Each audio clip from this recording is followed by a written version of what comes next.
मैं डॉक्टर हितेश अग्रवाल हूँ, ENT specialist, नाक कान गला स्पेशलिस्ट। तो आज हम बात करना चाहेंगे साइनस के बारे में।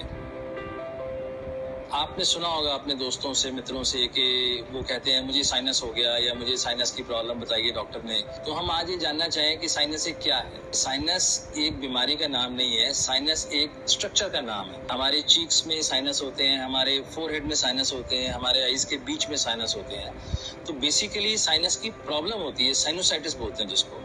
तो जो हम ये बोलते हैं कि मुझे साइनस की प्रॉब्लम हो गई या मुझे साइनस हो गया, वो साइनस नहीं हो गया, साइनस की प्रॉब्लम हो गई है। तो साइनस की प्रॉब्लम का आज हम जानेंगे कि इसका क्या कारण है और हम इससे कैसे बच सकते हैं, या अगर इसके क्या सिम्टम्स होते हैं, और अगर हमें होती है प्रॉब्लम तो हम इसके लिए क्या इलाज करें, हम घर में क्या कर सकते हैं, या हमें डॉक्टरी सलाह लेने की कब जरूरत पड़ती है।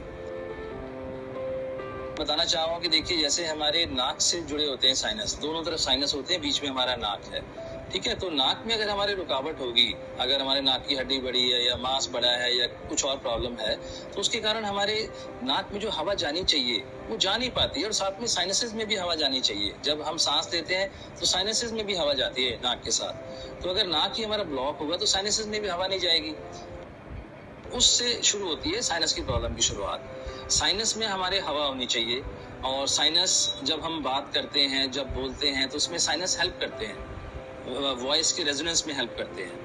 तो अगर हमारे साइनस में हवा नहीं जाएगी और उनमें स्वेलिंग हो जाएगी, स्वेलिंग होने से भारीपन लगेगा, हमारे को हेडेक होगा, फेशियल पेन हो सकता है, और उसके बाद इन्फेक्शन होकर उसमें डिस्चार्ज जो है वो पस में कन्वर्ट हो जाता है, तो येलो येलो करके ये पुरलेंट डिस्चार्ज उसमें से निकल सकता है। तो आपने देखा होगा कि किसी को हेडेक रहता है, फेस का पेन रहता है, और नोज से येलो कलर का डिस्चार्ज निकलता है। और ये एक्यूट प्रॉब्लम भी हो सकती है और क्रॉनिक भी। एक्यूट मतलब कि आपको इन्फेक्शन हुई, नोज ब्लॉक हुआ, साइनस में ब्लॉकेज हो गई और साइनस की प्रॉब्लम हो गई, तो एक्यूट प्रॉब्लम है। और क्रॉनिक में क्या होता है कि एक्यूट प्रॉब्लम थोड़ी आपने दवाई ली या आपने घरेलू उपचार की, वो थोड़ा ठीक हो गया, पेन चला गया, बट ब्लॉकेज और डिस्चार्ज आपका रह गया, तो वो है क्रॉनिक प्रॉब्लम साइनस की। तो दोनों का हम आज ट्रीटमेंट की भी बात करेंगे। तो सिम्टम्स या साइंस के बारे में मैंने आपको बताया कि हमें हेडेक हो सकता है, हमें नेजल ब्लॉकेज होता है, हमें नोज से डिस्चार्ज निकलता है, ये सारे मेन सिम्टम्स हैं साइनस के। और हेडेक कहाँ पे होता है? यहाँ पे हो सकता है, यहाँ हमारे साइनस होते हैं, फ्रंटल साइनस बोलते हैं। हमारे गालों में हेडेक पेन हो सकता है, जो हम इसको मेजली साइनस बोलते हैं, तो और डिस्चार्ज निकल सकता है। तो इसके लिए सबसे पहले तो देखो, अगर हमें नोज की या साइनस की प्रॉब्लम होती है तो इनिशियली हम घर में क्या कर सकते हैं। आपको पता ही होगा कि स्टीम एक बहुत ही अच्छा कारगर इलाज है, जो कोविड के टाइम पे भी हम सब ने बहुत किया।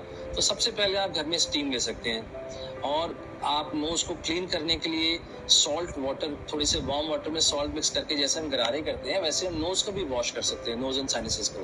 तो आप वो एक तरफ से नोज में डालिए, वो जल लेती जिसको बोलते हैं, और दूसरी तरफ से निकालें, तो ये उससे भी साइनस काफी हद तक क्लीन हो सकता है। और कई बार प्रॉब्लम अगर अर्ली स्टेज में है तो वो कंट्रोल भी हो जाती है। हाँ, अगर इन उपायों के बाद भी अगर प्रॉब्लम चल रही है तो उसके बाद फिर हमें डॉक्टरी सलाह लेनी पड़ती है। हमें ईएनटी डॉक्टर के पास विजिट करें, और ईएनटी डॉक्टर आपको दवाइयाँ देंगे। अगर इन्फेक्शन येलो है, इन्फेक्शन हो गया, येलो डिस्चार्ज है, तो एंटीबायोटिक भी ऐड करना पड़ सकता है, एंटी एलर्जिक, पेन किलर, और ये सब चीज़ें, नेजल ड्रॉप भी कई बार हम देते हैं, और स्टीम साथ में कंटिन्यू रखनी है उस केस में भी। तो ये था हमारे साइनस की प्रॉब्लम और उसका उपचार। Thank you.